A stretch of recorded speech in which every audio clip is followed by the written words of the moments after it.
The chateau into which my valet had ventured to make forcible entrance rather than permit me, in my desperately wounded condition, to pass a night in the open air, was one of those piles of commingled gloom and grandeur which have so long frowned among the Apennines, not less in fact than in the fancy of Mrs. Radcliffe.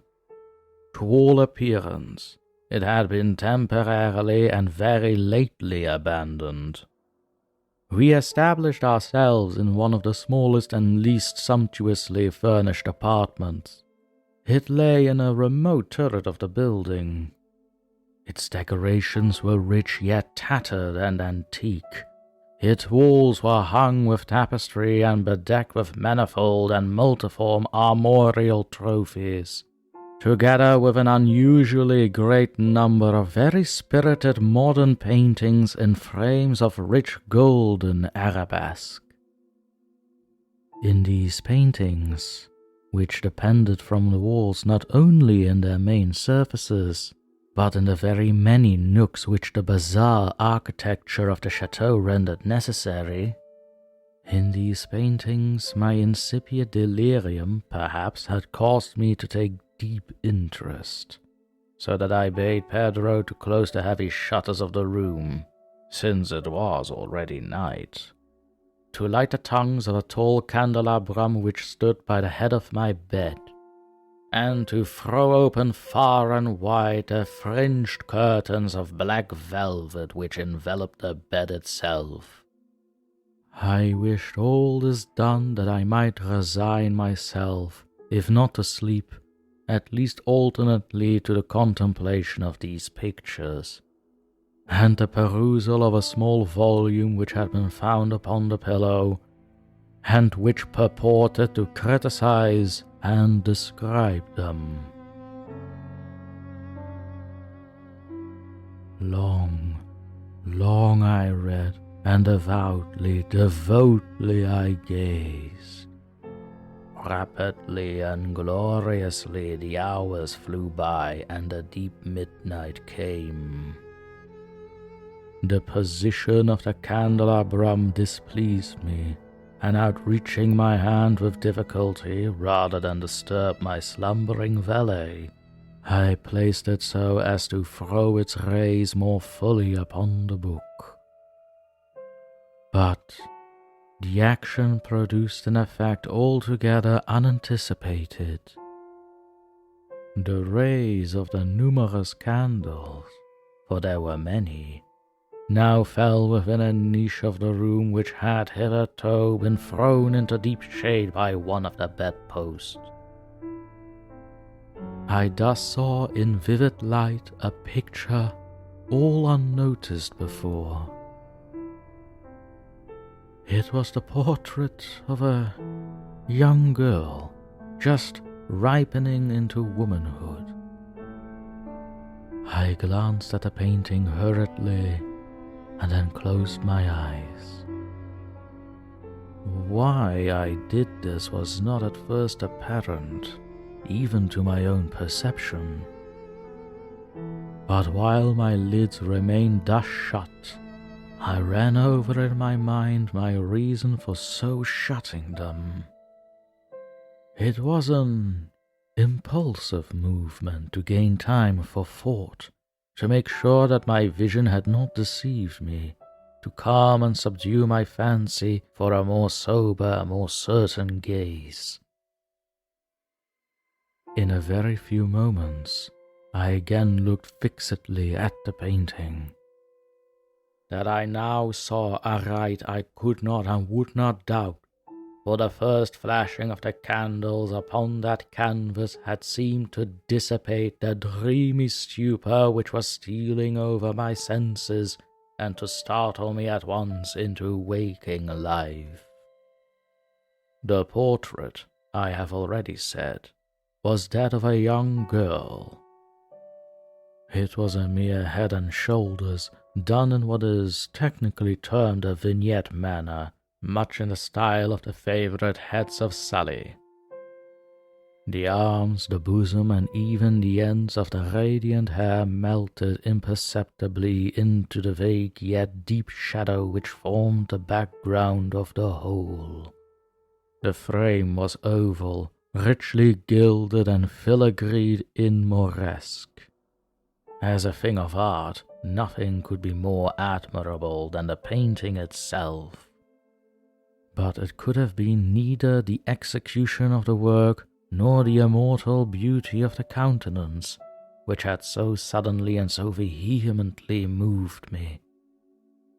Least of all, could it have been that my fancy, shaken from its half-slumber, had mistaken the head for that of a living person? I saw at once that the peculiarities of the design, of the vignetting, and of the frame must have instantly dispelled such idea, must have prevented even its momentary entertainment. Thinking earnestly upon these points, I remained, for an hour perhaps, half sitting, half reclining, with my vision riveted upon the portrait. At length, satisfied with the true secret of its effect, I fell back within the bed. I had found the spell of the picture in an absolute lifelikeness of expression, which, at first startling, finally confounded, subdued, and appalled me. With deep and reverent awe, I replaced the candelabrum in its former position. The cause of my deep agitation being thus shut from view, I sought eagerly the volume which discussed the paintings and their histories. Turning to the number which designated the oval portrait, I there read the vague and quaint words which follow. She was a maiden of the rarest beauty, and not more lovely than full of glee, and evil was the hour when she saw and loved and wedded the painter. He, passionate, studious, austere, and having already a bride in his heart; she, a maiden of rarest beauty, and not more lovely than full of glee, all light and smiles, and frolicsome as the young fawn, loving and cherishing all things, hating only the art which was her rival, dreading only the palette and brushes and other untoward instruments which deprived her from the countenance of her lover. It was thus a terrible thing for this lady to hear the painter speak of his desire to portray even his young bride. But she was humble and obedient, and sat meekly for many weeks in the dark high turret chamber where the light dripped upon the pale canvas only from overhead. But he, the painter, took glory in his work, which went on from hour to hour, and from day to day. And he was a passionate, and wild, and moody man, who became lost in reveries, so that he would not see that the light which fell so ghastly in that lone turret withered the health and the spirits of his bride, who pined visibly to all but him. Yet she smiled on and still on, uncomplainingly, because she saw that the painter, who had high renown, took a fervid and burning pleasure in his task, and wrought day and night to depict her who so loved him, yet grew daily more dispirited and weak.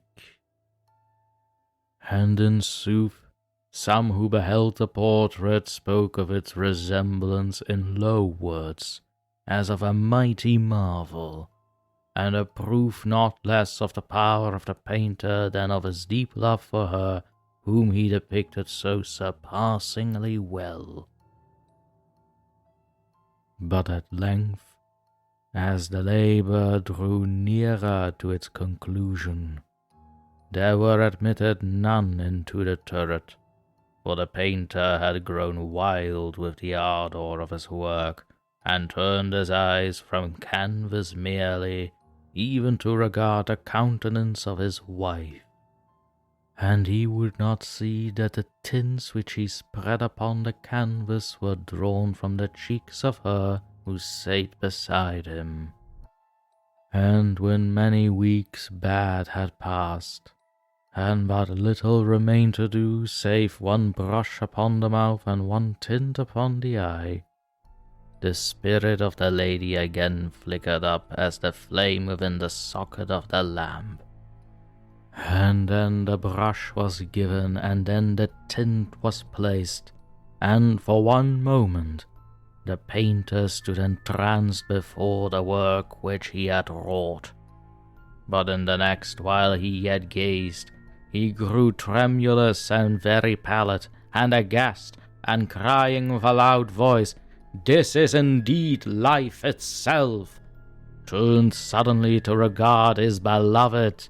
She was dead.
Set within the decaying chambers of an old chateau, the tale revolves around an unnamed narrator who seeks refuge in the abandoned mansion.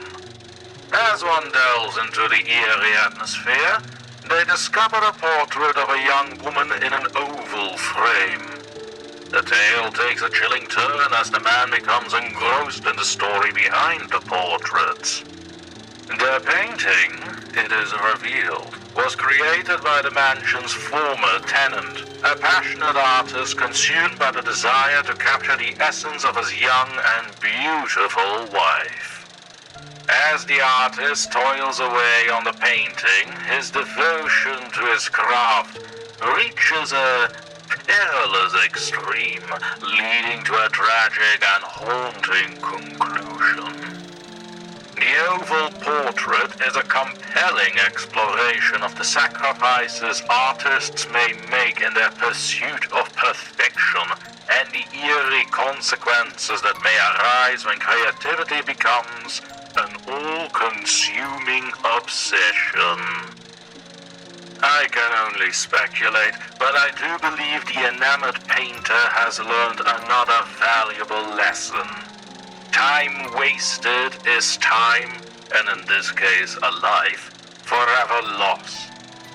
But, credit to his work, my office has never looked lovelier.